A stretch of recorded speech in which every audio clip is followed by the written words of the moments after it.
Okay, we're going to talk about the impact of all this on education. Yeah, So, it's a third of our score. yeah, So education's a big component. And long term, it's probably going to be the most significant effect of all of this. yeah, longer term, yeah. Because a lot of these kids, my kids, they'll be fine. But there are a lot of kids that are never going to overcome the deficits from that. Without the structure of school, a lot of these kids just weren't learning anything. Yeah. And parents might have been trying, but how many? No, parents can't. What are they going to do? We have so many studies now where we looking at the educational deficits from the periods where schools were quote unquote remote instruction, and the deficit is the same as the amount of time they were remote. You were remote 6 months, you're 6 months behind. You were remote a year, you're a year behind. So they were learning nothing. Yeah. Most of these kids, on average, if the deficit is equal to the amount of time you were remote. Yeah. You did a lot of really interesting statistical stuff, but we've got to turn this into plain English, and you know how to do that. And so I really want you to sort of make it clear what's at stake. Bill Walton Show, April 21st. Welcome to the Bill Walton Show, featuring conversations with leaders, entrepreneurs, artists, and thinkers. Fresh perspectives on money, culture, politics, and human flourishing. Interesting people, interesting things. Welcome to the Bill Walton Show. I'm Bill Walton. We're more than 2 years into the COVID-19 pandemic, so by now we should know enough to assess what we've learned about the measures our governments took to mitigate the virus. What worked, what didn't work. Fortunately, we now have a comprehensive comparative study published as a working paper by the National Bureau of Economic Research. It's authored by University of Chicago economist Casey Mulligan and Steve Moore and Phil Kerpen of the Committee to Unleash Prosperity. They compared COVID outcomes in all 50 states and the District of Columbia based on 3 variables: the economy, education, and mortality. Their conclusion? The severe lockdown states suffered much more in overall social well-being in return for not much benefits to health.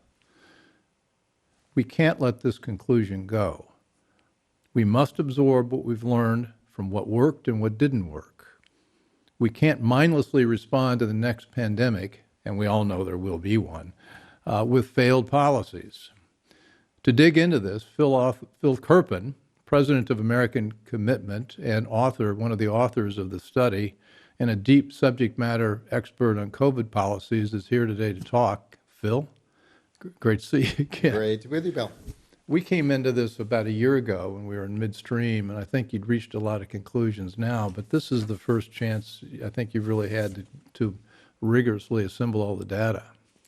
Yeah, well, I had earlier versions of this paper, but what would happen is we'd say, okay, now we've got, all the states have been through it, we can do the retrospective assessment, and then another wave would come. Yeah. And so it's, okay, we'll hold off and wait until we have more data, and so it got pushed a number of times. But I think that even if there are future waves, we now have enough. With 2 years of data, I think we've seen enough to draw some pretty firm conclusions about the relative performance of the states. And as you said, the lockdown states really, really harmed themselves severely. They caused severe damage economically and educationally in particular.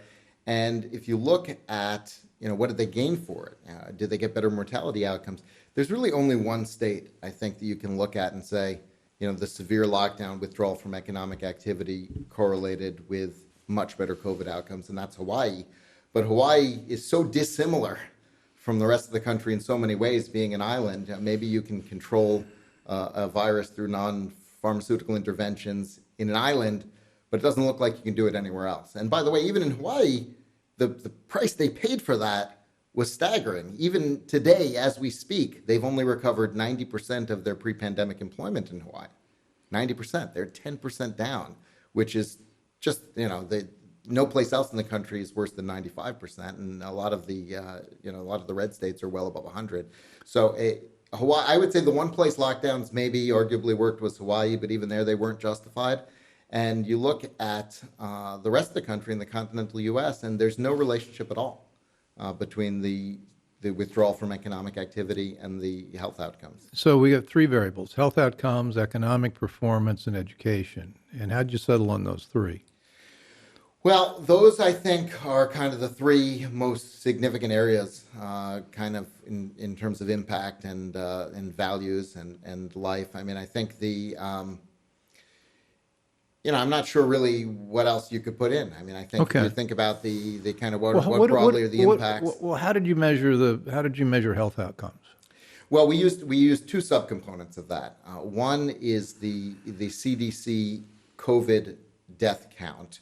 The one that you see in all the tickers, the million people, that one.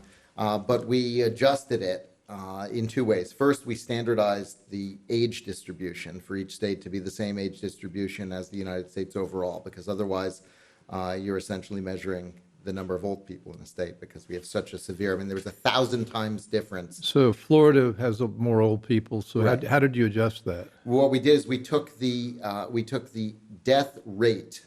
So the number of deaths per 100,000 population in a number of different age buckets. So I think we did, 0 to 39 or 35 was the younger one, and then we did, 10-year buckets going up. And then we took that rate for the observed deaths in each state, and we multiplied it by the standard U.S. population. So it's the rates that occurred in each age bucket standardized to a U.S. population. And that's kind of the methodology for age adjustment that the government uses. Did you also adjust for coexisting or pre-existing conditions like diabetes? We did. So we took the age standardized deaths, right, and then we applied a further adjustment for the two health conditions that had by far the largest correlation with bad outcomes with COVID, and those were obesity and diabetes. So we took the obesity and diabetes rates of the states, and we did a regression to adjust for those. And so that half of the mortality measure is essentially a health and age standardized COVID death rate. And then the other measure we use for mortality is all-cause mortality. And we took the excess all-cause mortality, again using an age standardized methodology, but we did it as a percentage, which is to say, we took the baseline, the average number of age standardized all-cause deaths, that's from any cause in a state over the last few years, and then we looked at the percentage increase that was observed during COVID. And the reason we did the percentage as opposed to the number is that should capture all of the differences in underlying health, because it's the run rate that's been going on in that state prior to COVID, and then we looked at the percent change. And so both of these measures should give us a pretty good sense, one, of how hard COVID hit in terms of deaths with appropriate adjustments, and the other just overall what was going on in terms of deaths. And that second one also should capture any lockdown effects on mortality, and so it gives us a broader measure of sort of what was policy doing on deaths overall, not just on COVID. And then we equally weighted those two, and that's the mortality score that we used. Now, you got pushback from Media Matters, of course, which attacked you because you're conservative or you're not aligned with them politically. So has anybody done any real analytical pushback here? I mean, are people pretty much accepting this methodology? Well, I think the interesting thing is we've gotten some pushback on some of the things we didn't adjust for. So, for instance, people say, why didn't you adjust for population density? And, well, we didn't adjust for population density because it didn't matter very much. Doesn't matter. It looked like it mattered early on because the cities got hit first. Sure. But over the 2 years, it really was a pandemic. It went through everywhere. The rural areas that thought they were going to be spared were not spared. And in fact, the low density, if you look at the health outcome measure, the low density states didn't do that great on that. Some of these states that did well on our overall measure, like, you look at South Dakota and Montana are at the top of our combined measure, but they didn't do so great on the health component. They did much better on the other components. So we've had that criticism. Some people have questioned why we did any adjustments at all. They say, why, if a state has lots of old people, they should have found a way to protect them. You shouldn't age adjust. You shouldn't health adjust. But I think that, if we did that, we wouldn't be presenting a measure of pandemic performance. We'd be presenting a measure of, population health as it existed prior to this. So I don't think that would be very useful. So the So we've got now. Did you dig into all the reported COVID death numbers? I mean, there's a lot of skepticism that Yeah. those numbers are not entirely accurate. There are a lot of things attributed to COVID that were really due to something else. We just took the CDC numbers as they are for this. Okay, So so we you didn't look into that. I mean, I think there's no question that there's substantial over-reporting in some places at some times, and there was probably also under-reporting in other places at other times, especially early on when there was limited testing. So it's hard to say. Until you can do a comprehensive death certificate or chart review on all of it, which I'm not sure we'll ever get. It is hard to answer that question. I will say, though, that using all-cause deaths as one of the measures sort of addresses that problem indirectly, because it's regardless of cause, this is the total number of deaths. And so I think by using half of our metric, using the all-cause numbers, it sort of gets to any questions about classification problems. Now, you took all three factors: the health, education, and the economy. But did you also do separate measures for each one? How the states ranked in terms of death outcomes, or, Yes. or what does that look like? The top five, the bottom five. Well, I actually don't have it ranked that way in front of me. Okay. But I think you might have that. I happen to have You a happen to complete have the- study here. You have the complete study, so I can answer it. Why don't I can give you- answer that for you pretty easily. So, if you look if people want to look in the study, we've got Let's title the study, and sections that we have on each one of these. So I think we have the economic section first, then we have the education section. If you go to the mortality section, we presented a number of different ways so that people can see sort of the overall. So we've got it before and after the adjustments. So the way we've done it, after the adjustments, the numbers that we used, we've got Hawaii at the very top, which is probably not surprising considering, as I said, they became a total fortress and largely did keep COVID out, although at enormous cost. Then we've got Vermont, Maine, Oregon, New Hampshire, Washington. And so what you kind of notice is there were some regions, the Pacific Northwest and New England, that just, for whatever reason, were not hit as hard as the rest of the country. And they had better outcomes. And that sort of pattern tends to happen, you look throughout the list, you get sort of regional clustering effects. And one of the interesting things, a lot of people say, you've got all the way on the bottom, you've got, Nevada, New York, New Jersey, DC, Arizona, New Mexico's near the bottom too. And you kind of say, well, maybe it was bad policy response, or maybe it was just timing. I mean, the places that were hit very, very early, New York, New Jersey, DC, they have the worst outcomes on this. Maybe they were just completely caught off guard, or maybe they were caught off guard and then did really dumb things, like put people on ventilators that killed them. And sending old people back into nursing homes where they promptly almost died. Definitely a factor. Yeah. We cite a study in here, a pretty good study by Carl Hennigan from Collateral Global, that they looked at this question of, do nursing home policies matter for COVID outcomes? And they said yes. And they had a number of factors that they found. And so that's a pretty consistent pattern globally. The places that really got nursing homes wrong had a big jump versus what you otherwise might have seen regionally or based on these wave patterns. But, if you look... And Cuomo's New York ended up 49th. New York, 50th on deaths, and I think 49th overall. I think we've got Nevada slightly worse, but New York is right there at the bottom. So they had a very, very bad COVID outcomes. And of course, they also had bad economic and education outcomes. So let's dig into the other two, and then we can circle back around it. So how do you do the economic metrics? The economic metrics, again, it's a two-component score. This is the Bill Walton Show. I'm here with Phil Kerpen of American Commitment, and we're digging into his very revealing study about what worked and what didn't work during the lockdowns and the result on educational attainment and health and the economy. Phil? The economy score also has two components. We use GDP by state from the Bureau of Economic Analysis, and we used employment. And the way that we did employment is we did, on a monthly basis, we did the change in employment versus the pre-pandemic period, and then we sort of added all of those up.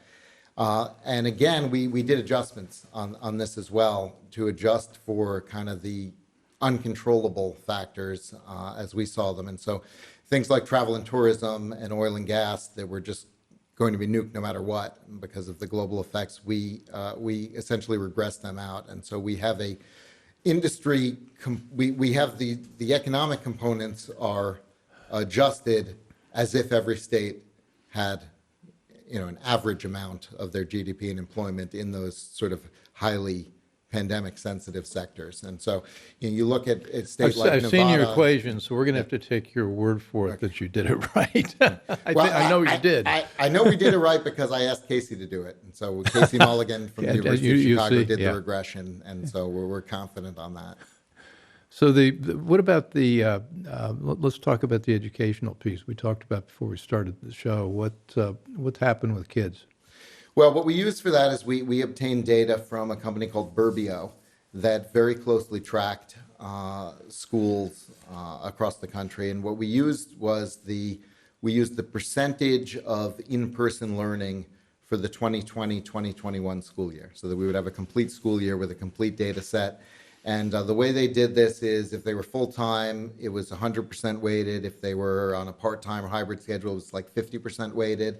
And then they produced a score for the entire school year, what percentage of the instruction was in person in each state. And that's the score that we used. And so it's arguably it's a little bit of an input as opposed to an outcome because we don't have academic achievement numbers yet. But I'm extremely confident that the effect on achievement is going to mirror very, very closely the amount of in-person instruction that took place, because we've now got a number of studies that show that remote instruction was essentially equivalent to no school at all. We've got several studies now that show if you were remote for 6 months, you're 6 months behind. If you were remote for a year, you're a year behind. There's a one-to-one there, which suggests that it was very, very ineffective. And so using the percentage of in-person instruction as we do in the study, I think is going to give a pretty good measure of what we're going to see in terms of outcomes as well. So you put this together and you put it in your equation machine, and what you come out with in terms of the rankings for the states, and then I want to talk about what policy conclusions we need to draw. The way we put it together is we used what are called z-scores, which is essentially the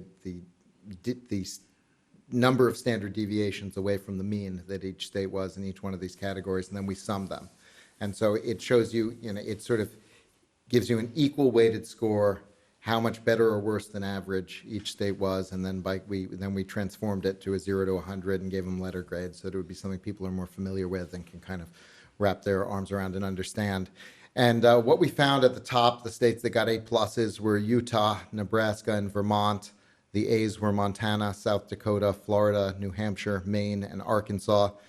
And then on the other end, the states that did really, really badly. And by the way, to be near the top, you needed to do really well in at least 2 of 3 of the categories.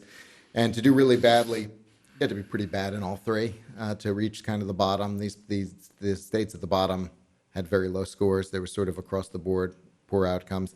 And the F's were Illinois, California, New Mexico, New York, District of Columbia, and New Jersey. So no big surprises there, I don't think. Now, how did you measure the degree of lockdown? I mean, there are vaccine mandates, there are masks, there are distancing, there's shutting businesses. How did you measure the degree of severity that each state took to bring this about? We didn't try to quantify that. There are some measures out there of stringency metrics and things like that. We looked at them and we didn't think they were accurate. We didn't like them. And so we just did the performance metrics that we talked about. One of the things we did, though, is we did a scatter plot comparing the economic score to the mortality score. Because if the lockdown measures were effective, you would think the states that withdrew from economic activity would have a benefit. You would think that there'd be a relationship. And outside of Hawaii, there was no relationship. So withdrawal from economic activity did not correlate with better health outcomes. And I think that's kind of that's I think the main finding. So the states that shut down businesses arbitrarily, the famous ones being shutting down one department at Home Depot and not another. I think in Michigan they banned selling seeds. They were partitioning the stores. didn't matter. It didn't matter. It didn't have. It just hurt. Didn't It have just any- it just hurt. created It just hurt economic the small harms. business Yeah, people. it just created economic harms. There was no health payoff to it at all. And we've got a number of studies now, both internationally and domestically, that kind of find the same thing, that lockdowns may have a timing effect. They may delay some of that, but they really don't have an effect. But in what I terms- want to dig into a bit, and maybe you haven't studied it, but I think I'd like to speculate, is if you're sitting there as a governor and you've got this range of things you can do, from shutting down businesses to requiring social distancing to closing schools to requiring vaccines, requiring masks, the whole smorgasbord of stuff. Was there any one of those that proved to be effective, or did the study not go into the individual measures? we didn't really look at that in this study, but I can tell you from having reviewed. And by the way, we don't have to stay in the four walls we of can this go study. outside the study a little bit, 'cause You've been I can tracking answer- all this. Yeah, so let's not, I think the almost every time a new policy is announced, you got some short-term benefit. So, which is interesting. It didn't really matter what the policy was that was announced. You come out and say, we now have a policy, everyone has to wash their hands all the time. You probably got the same short-term benefit if you said all these businesses have to close. And I think that what happens is you get sort of these event effects where the announcements cause people to say, wait a second, I'm going to be careful, I'm not going to interact with people. So that behavioral response has some benefit, but the actual substance of the policies, which are actually forcing and requiring people to do, don't seem to matter very much. So, have you done any work in there on the difference between germs born on surfaces versus airborne? One of the things I remember for the first year, we were wiping everything. Yeah, that was completely. And it turns out that's not transmittable. Wrong. That was completely wrong. It was basically, it ended up being essentially zero surface transmission. What else did we get wrong from the very outset? Well, I think that the initial belief was that there was surface transmission, fomite transmission from surfaces or from clothes or whatever, and they also thought that most of the transmission was from droplets, like spit, and it turns out that it was almost all aerosol transmission, which meant that the distancing really didn't make much difference. If you're in a poorly ventilated room and aerosols can hang in the air for hours or even days, you're going to get an exposure if you're 10 or 20 or 30 feet away. Whereas, when they thought it was droplets, the difference between 1 feet or 3 feet or 6 feet was really important. And so it ended up being about settings. Setting where the aerosol might be airborne that way. Yeah. And of course, early on, they also seemed to think that there was significant outdoor transmission, and it turned out that that may be almost impossible to get a transmission in an outdoor setting. That's the reason they hugging and arrested kissing that someone. surfer in Malibu who was surfing without a mask. There was one, there was one like European soccer game very early on that they said was a big super spreader event, and it was outdoors, and this was the thing that they pointed to. And and of course, they also took like buses. The whole town took buses to it, so it might have just been that. And, there were other aspects to it. But I'll tell you, I watched some of the video of it because I was like, wow, there was one outdoor super spreader. I wonder how. So I watched the video. They had like 4 goals, and after every goal, like every single person was hugging and kissing, and I'm like, I don't think this is typical interactions that we see in other outdoor contexts. I think It doesn't happen at the NFL It game. was very, very atypical. And so I think that, we could have had zero disruption to anything that goes on outdoors, and I don't think there would have been any more transmission for it. So I think that was a big one. And but I really think, the biggest mistake that we made was closing schools. And I think we're going to have massive long-term consequences from that. And even very, very early on, you look back and say, well, how did we make this mistake? The very first study on school closures, which was published, I think, in Lancet, said we don't know much about the transmission dynamics of COVID, but if it's transmitted like flu, where children are a very important transmission vector, then prolonged school closures could reduce overall mortality by like 2%. This was their claim. And you go back and you look at this now and you say, well, it turned out it wasn't transmitted like flu at all. Children were a much less significant driver of transmission with COVID than they are with flu. But you think about, you're going to deny kids a year of school to try to reduce mortality by 2. Yeah, it was. Even before we knew better, we should have known better than to have these prolonged school closures. And even early on, I think A lot of Europe, they closed for 4 weeks, 8 weeks, and then they were back. And they didn't see major outbreaks or problems. And we were here in the U.S., and I remember, Trump did this big event at the White House. I was actually invited to it. And they had American Academy of Pediatrics, all these other experts. They said we should have schools open. We're going to have normal. This was, I think, June or July 2020. And so we were going to, we were on track to only lose, a month or two at the end of that 2019-2020 school year.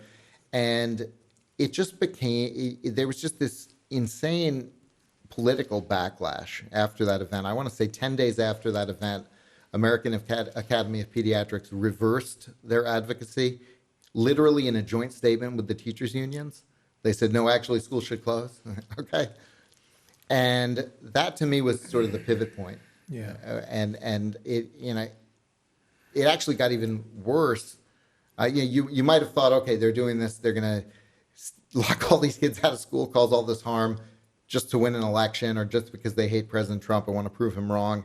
But then Biden came in, and we had an almost literal repeat of that because, remember, January 2021, we thought we were going to get guidance from CDC finally saying all the schools should be open. And then what happened is they ended up putting out a document that kind of said the opposite. Mm-hmm. They kind of said, no, actually, we want them all closed. And everyone was trying to figure out how this happened or what was going on. And then we later found out from FOIAs that the teachers' unions dictated that guidance to the CDC. They told them to close the schools. And of course, at the time, they were trying to do a big shakedown to get another $100 or $150 billion in the CARES Act bill. And so, obviously there was big money politics involved. But, I think that I think it's shameful what we did to children. They were always at extremely low risk. In fact, children were at normal risk during the pandemic, which is to say the risk to children with this virus was no different from the other viruses they normally encounter. And so they were not at elevated risk, and they were not major drivers of transmission, and yet we upended their lives and really denied them normal life for as much as 2 years. And there haven't been a lot of apologies. I think a lot of them eventually admitted they were wrong, but there haven't been a lot of apologies. This is Bill Walton Show. Bill Walton Show. I'm here with Phil Kerpen, and we're talking about the catastrophic policies that were wrought during the pandemic and how it hurt kids the most. And we're going to pay a big price for this long term because of the lapses in education, but also we're talking about the politics of this. And Phil, you studied this more than I. It seems to me like this is the most politicized health issue or pandemic in history. This thing was immediately grabbed and people took sides politically, and that remains the case up until now. Well, one of the problems we have now is that you have an awful lot of people who think that if they say, okay, normal life, normal schools, that'll involve admitting they were wrong. And for some people, that's, they can't possibly do that. Well, and not only admitting they were wrong, but I think they're criminally liable in many cases. If you think about the number of excess deaths, and we haven't talked about that yet, you have COVID deaths, and yet you're saying there are all these other measures that were taken that hurt people. And you had deferred treatment for cancer, you had people not getting dialysis, you had people that were doing drugs and alcohol and all that, and the number of people who suffered, there's been no proportionality to this at all. Yeah, it's a little bit hard to get a handle on exactly how much non-COVID excess death there was, but it's somewhere on the order of 100,000 deaths per year for the last 2 years. So we've got about 200,000 extra non-COVID deaths. And, you have to attribute those to the policy response in large part, I think. And Jim Agresti's also done a number of, he calls it person years that are lost. And his view, and I think a lot of other people have come up with this, is it's not just the deaths that are occurring now, but it's the way lives have been shortened. Yeah, I think it's a really good point. And I think that, the number of life years lost for the non-COVID excess is definitely on average much higher than the COVID because you've got younger people that are dying. Particularly the drug and alcohol deaths have been much younger than the COVID deaths, and they're up substantially. The vehicle fatalities are up a lot, which is kind of counterintuitive. A lot of people thought early on, oh, well, everyone's staying home, so we're going to save all these lives on the road. Vehicle fatalities are up? They're up substantially, which is interesting because a lot fewer miles have been driven. But, I think that what happens is when there's not traffic, people speed more. And it turns out that the accidents they have are more likely to kill at high speed. And so the vehicle fatalities have been up substantially. The other thing that's interesting is if you look at the place of death data, a lot more people are dying at home than we normally see, which makes you wonder, how much are we having, people not seeking medical treatment because they've essentially been misled to believe the hospitals are too busy for them, and they have, an acute cardiac event, they have a stroke or a heart attack, and they don't get treatment, and they die as a consequence of that.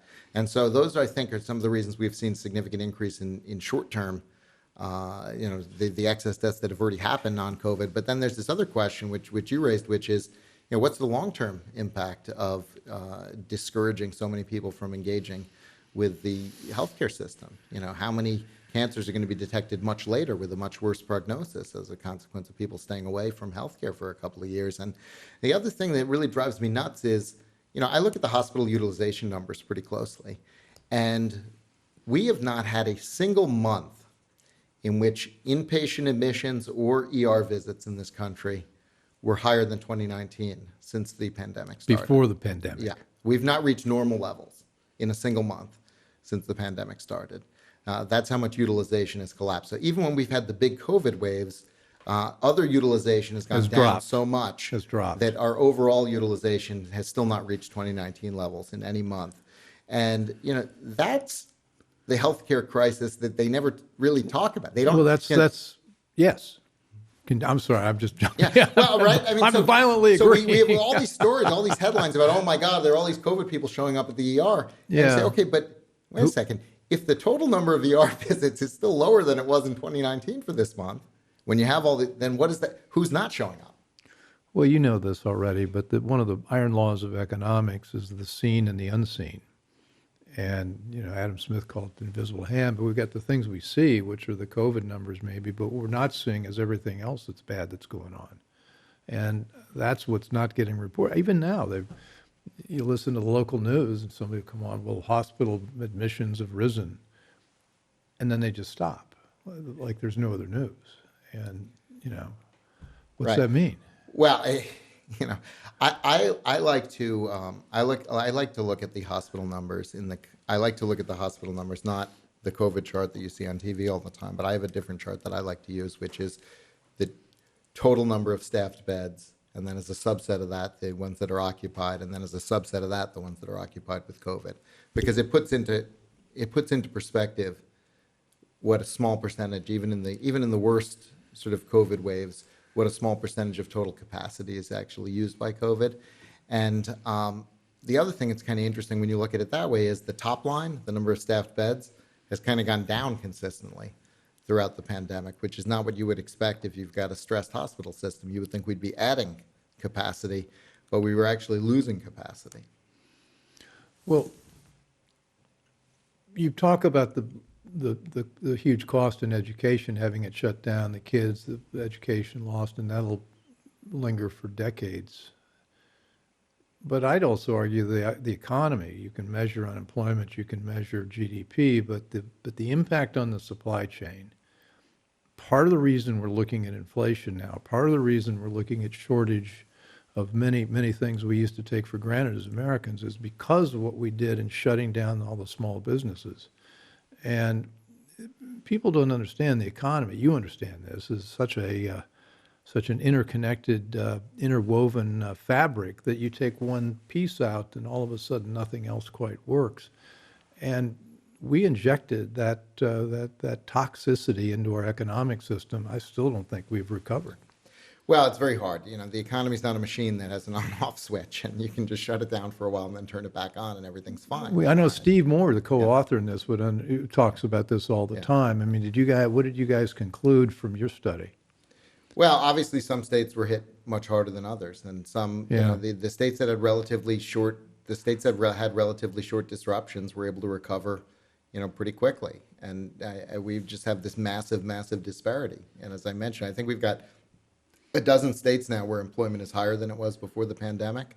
which means the rest of the states it's not. And we've still got, I think, 5 or 6 states that are at 95%. Yeah. So they've still got a substantial, kind of employment gap, which, the national numbers sort of cover that up. Nationally, you say, oh, everyone's working. Well, there's still a lot of states where that's not the case. And, it's the other aspect of this, of course, is the monetary policy. I mean, if you shut a whole bunch of things down, but you keep consumer spending afloat essentially by creating money, now you've got more money chasing fewer goods. Right where we are now. Yeah, exactly. I mean, this is not. we shouldn't be surprised that we're seeing inflation run where it is, considering what Fed policy's been. I thought it was all because of Vladimir Putin. I'm joking. No, these seeds were sown for this a while back. I mean, with our federal policy and our fiscal policy and sending out all these checks. So I want to get, though, you've been following this and a lot of other things. What are your policy recommendations? I mean, one of the things I'm seeing here is the benefits of federalism, which is we get each 50 state more or less making their own decisions about how to handle this. I think your study proves that some policies worked, some didn't. But what else? What are the takeaways here we can draw from? Well, I definitely agree about federalism. I think that one of the saving graces for the whole world is that there were states in the United States that didn't go along with this stuff, because there weren't that many countries that didn't. I mean, it's basically Sweden, and I mean that's about it in terms of major industrialized countries that didn't adopt all this stuff. So having states like Florida and South Dakota and Texas you could point to as examples economically, I think is very, very important. So there's a huge benefit to federalism. But I think the big takeaway, which I think is something we used to know, is that public health policies should not be coercive. Public health policies should be about providing the best information you can to the public so that people can make their own decisions. And I think that if you do that, people will generally protect themselves. I think one of the craziest assumptions early on was this idea that, if government didn't step in with a lockdown, then the curve would just go up forever. But that's not what happens. Human behavior limits epidemics automatically, because when you hear there's something bad going around, you try not to get it. Yeah. And so, I really think that we need to go back to the idea of public health being about information and communication, not about coercion and force and shutdowns and lockdowns. And that's got to be the number one lesson learned, is that coercion is not effective and is extraordinarily destructive when it comes to these health measures. And, if our public health authorities can't learn that, and I'm not sure I'm not sure they're not going to make things worse just in general, because they're going to put out information. People will say, oh, those are the same crazy lockdown people and whatever, and they'll just be discounted and ignored in large part. So I think the idea, I think we've got to substantially reform these institutions and downscale them and make clear that they've got a information processing, and that's about it. I don't think the idea of the CDC having rulemaking authority I find completely insane. Well, maybe other way to think about this is that you've got to think about this as a piece of overall public health. And it looks like we put everything into the immunology world, and everything was about the virus, when in fact the virus is one bad thing, but there are 99 other things that you got to address if you care about public health and social welfare, and that didn't happen. Yeah. Well, I think that that's why the role of public health should be to provide information and let people make their own choices, because people have all kinds of different things that they value and that are important to them, including education, including generating income. And one of the traps we fell into, I think, Bill, is we let people come out and say health trumps everything else. It doesn't matter if we destroy the economy, it doesn't matter if kids don't learn, health is the one. But everything is health in a sense, right? If you're poor economically, you have much worse health outcomes. We have a million studies that show that. Educational attainment is very directly related to health outcomes. There's about a 5-year difference in life expectancy between high school graduates and high school dropouts. And so in the long term, all of this is health. In the long term, everything related to quality of life, affects life expectancy, affects health as well. And so I think that we need to not be blinded about this is the one thing that's right in front of us. And I think that people, when you decentralize decision making, people are very, very good assessing these kinds of trade-offs for themselves because you do it all the time. That's kind of what life is. But when government becomes monomaniacally obsessed with one thing, you get these disastrous outcomes kind of on everything else. And then you go back and you look and say, they didn't even do the one thing very well. It didn't even seem to work very effectively for their thing that they obsessed about. And so, I think we need to have a lot more humility about what's possible. I mean, the idea that you were going to stop a highly infectious respiratory virus from working through the population, I think was always folly. And frankly, I think we should have invested a lot more in treatment than we did. We had very effective treatments through the entire Delta wave. We had extremely effective treatments with the monoclonal antibodies that worked very, very well for Delta. But in the vast majority of states, people didn't have access to them, didn't know about them. Most of the public health officials weren't talking about them. They weren't making them available. So that was a real failure. And you become so obsessed with the idea of, we're going to prevent everyone from being exposed, which is impossible. But I think I think there was one of the most insane factoids of this entire pandemic is that we spent more on bailing out the New York City subway than we did on treatments total. Well, what does that say about relative priorities?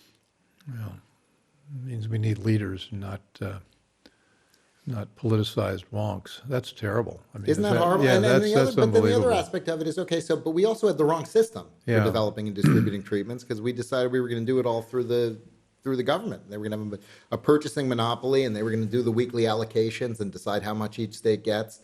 And at one point we had 4 different versions of monoclonal antibodies from 4 different companies that were all working pretty well. And you kind of think, if we didn't have the government as monopoly purchaser, there would have been ads everywhere. They would have been competing like mad. There wouldn't have been shortages. There would have been, Now that you've written up the analysis of what worked and what didn't work and evaluated states, are you also going to follow up with I think you should, on a paper on policy prescriptions going forward, just the kind of thing you're talking about?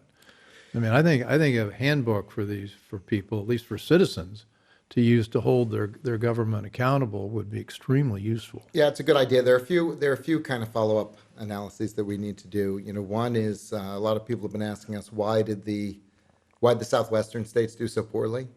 Why did the border areas do so poorly? And so I think we need to kind of figure out an answer to that. And a lot of people point out, the people who think that lockdowns are great like to sort of crow about how bad Arizona's mortality numbers are, because they are very bad.